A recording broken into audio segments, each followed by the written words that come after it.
privilege and honor to introduce a good friend of mine who I worked with for many, many years. His name is Dr. Thomas Abraham. He has been influential in the NRI and PIO movement over the last 4 decades. That's a lot of time spent for community service. Federation of Indian American Associations, FIA of New York, New Jersey, and Connections served as president till 1981. He also was involved in National Federation of Indian American Associations from 1980, served as president from 1980 to 1986, and a chairman from 1986 to 92. A Global Organization for People of Indian Origin, also known as GOPIO, in 1989 served as convener and president from 1989 to 2004, and chairman from 2004 to 2009, and he's again chairman currently. Indian American Kerala Cultural Civic Center, 1993, served as chairman of the board from 1997 to 2004. Jagdish Bhagwati Chair for Indian Political Economy and at Columbia University, 4 million endowment, 1992 to 2000 served as co-chairman. And the National Indian American Association for Senior Citizens in 1998, South Asian Council for Social Services 2000, the Indus Nanotechnology Association called TINA, launched in October 2007. Dr. Abraham was honored with the Bharatvanshi Gaurav Award, Person of Indian Origin Pride, instituted by an Antarrashtriya Sahyog Nayas, Trust for International Cooperation. Pravasi Bharatiya Samman, Overseas Indian Honor Award. In 2011, the India Abroad is in annual award ceremony bestowed Lifetime Achievement Award for Public Services to Dr. Abraham for his continued service to the global Indian diaspora community for 4 decades. I have worked with him for many, many years, and he has done a wonderful job keeping the community together and making us like very important people in the United States. With no further time, I request Dr. Thomas Abraham to speak some words, please. Dr. Thomas Abraham. Thank you, Kevalji. Greetings to everybody. Namaste. Thank you, Chariji, for inviting me to this event. I also see my community colleagues, NFIA President Ajay Dubey and past President Gaur Rakshaka. It's wonderful to be here on this Father's Day, and I cherish this moment to join you. Thank you, Excel Foundation. As we celebrate Father's Day, I wish the very best to all fathers. I have been given 7 minutes to share some of my thoughts. I wish to share my thoughts on inspiration from my father, the late Advocate Sri T.G. Abraham, and how he influenced me. Of course, my father had a great influence on me for doing community service for the last 47 years in the USA and for the Indian diaspora community worldwide. My grandfather and his forefathers come from a known family of priests and farmers in Kerala, and the family was known as Thevarvelil. In Malayalam, Thevar means God. So Thevarvelil means the family name is the house with God's Pradishta. My father became a lawyer. However, his passion was community service. He was not involved in politics, but political leaders always came to seek his support. To join his legal profession, he moved from a Kerala village called Kodincherry to Pathanamthitta, which is not too far from Sabarimalai. Over 100 years ago, this was close to a thick forest and there was nothing in that place except an office of the Tahsildar and a municipal court. He was instrumental in starting many institutions such as school, college, and many other institutions, including several courts in Pathanamthitta. I have seen him working tirelessly and selflessly for the common good of people so as to benefit the society. A few things I had learned from him during my 18 years of life in Kerala are: never discount or ignore anyone. You never know when you need that person's help. Number 2, take everyone together for a common cause. Number 3, be frugal when dealing with public money. Number 4, never waste a penny. He gave an example that it is easy to toss a penny, but take an effort to pick up a penny from the ground. Although I had spent only 18 years of my early life with my father, but that helped me to develop my personality. In Kerala's composite structure, people from all religions lived and worked happily together. My father also promoted communal harmony among all sections of the community. That was a great influence on me. After I finished my higher secondary, in Kerala it is called pre-degree, I joined Malaviya National Institute of Technology in Jaipur, which is known as Malaviya National Institute of Technology. And that was the best thing happened to me. When I reached Jaipur, I could not speak either in English or Hindi, but I learned. I came out of the Kerala shell and became an Indian.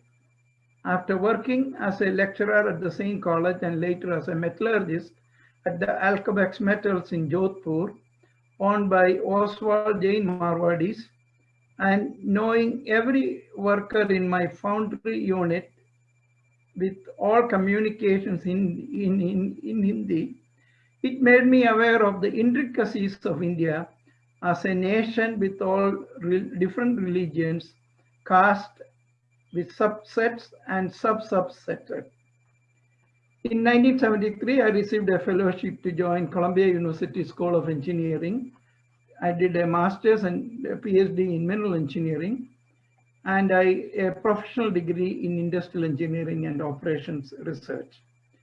During my student days at Columbia, by a coincidence, I got involved in the Indian American communities in New York. Columbia University had an India club run by the students.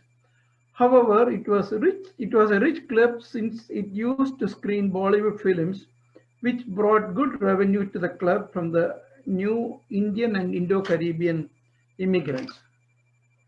When the first Hindu temple was being established in Flushing, New York, India Club wanted to present a check at the consecration of the new temple, that is Kumbhabhishekam. After the ceremony, my friends wanted to stay back and I was returning back alone to Manhattan where I resided. While I was walking to the subway station, there were 3 white youths behind me making slur and even threw an empty soda can on me. Of course, I was scared. However, I didn't react and just walked away as if I didn't even notice the can hit me. That was one instance which inspired me to work on making our community's presence felt in the society we live. That was a time when people from India were coming in large numbers by Air India 747, settling in New York City, forming different cultural organizations, temples, churches, and gurudwaras. The first task was to mobilize the community groups to come under umbrella organization, organize festivals, and invite American elected officials, including the mayors, congressional representatives, and other influential people. So the first Federation of Indian Association was created in New York in 1977, and I took the initiative. And I served as its president for 5 years. FIA organized festival and other programs for the larger society. FIA hosted a huge program for Indian Prime Minister Morarji Desai and External Affairs Minister Atal Bihari Vajpayee in 1978. In 1980, FIA organized the first national convention of Asian Indians in North America, which resulted in the formation of National FIA. FIA also organized the first India Day parade in New York City in 1981, which is currently the largest India Day parade outside India. The successful experience of FIA was taken to other major cities in the US. NFIA was to bring Indian community together to campaign on legislative issues affecting the Indian community and India, and successfully campaigned to keep family reunification clause in 1986 and stopped massive military aid to Pakistan in 1988. NFI also served as a springboard for API, American Association of Physicians of India, to take off in 1984, and Iowa, which is Asian American Hotel Motel Association, to take off in 1986. In 1988, there were human rights violations of our people around the world, in the Caribbean, South Africa, Fiji, and even in the USA, with the dot-buster issue. In fact, in New Jersey, Jersey City, one of our person was killed on the street. NFI organized a week-long convention to look into the human rights violation of our people. The first convention in 1989 in New York, where Gopio was formed. A few of the resolutions at the convention were granting dual nationality and voting rights for Indian citizens living outside India. Of course, we kept on campaigning on the same the next 15 years. First came PIO card and then OCI card. NRIs do have voting rights now, but it needs to be improved so that effectively people can vote. Gopio is still working on it. Gopio has now 100 chapters in 35 countries, in addition to over a couple of 100 live members. Gopio did several successful campaigns, including reducing the massive fine by Government of India for not surrendering the Indian passport in 2010, held town hall meetings with elected congressional representatives and senators for the passage of US-India nuclear treaty under Bush administration. And of course, we were helpful to get Government of India start Pravasi Bharatiya Divas. Kevalji already mentioned some other institution I started, SACS, National Indian American Association for Senior Citizens. Of course, Jagdish Pavadi Chair in Columbia University.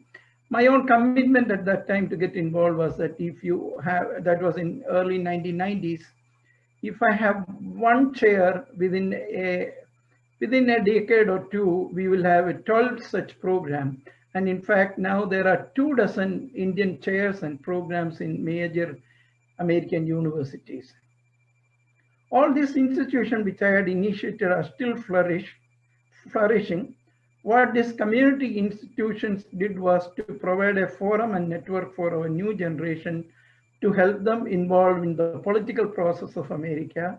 Now, Indian diaspora community has established very well in the mainstream political life of many countries, with the political leadership in UK, Canada, and Indian origin president in Mauritius, Suriname, Guyana, and Seychelles. In the last election in the US, for the first time, we have an Indian and Black origin Vice President, Kamala Harris, 4 House of Representatives, and over 25 state senators and assembly representatives. This is a great achievement for our community. Finally, as the Indian diaspora community was mobilized and organized worldwide to be in the political mainstream, it also helped to build up image for India, as well as take up India's cause worldwide. Although the pandemic hit India badly in the last few months, we NRIs and PIOs have come forward to help. I am sure India will come out of it successfully. In the last 250 years, 3 most successful diasporas were the British, then the Jewish, and lastly, in the late part of last century, the Chinese. In this millennium, the new successful diaspora emerging is the Indian diaspora. We, the members of the Indian community, Indian diaspora, we have helped to make that happen. I once again thank Excel Foundation for inviting me to say a few words. Thank you, Chariji. Thank you, Dr. Thomas. And that was Thank you, Dr. so Thomas. much of information. I think we could achieve half of, not we, I could achieve half of what you have done. I'll be happy in life, you know, what you have done for the community. That's tremendous work. And we call Jasmine. Jasmine? It's so inspiring.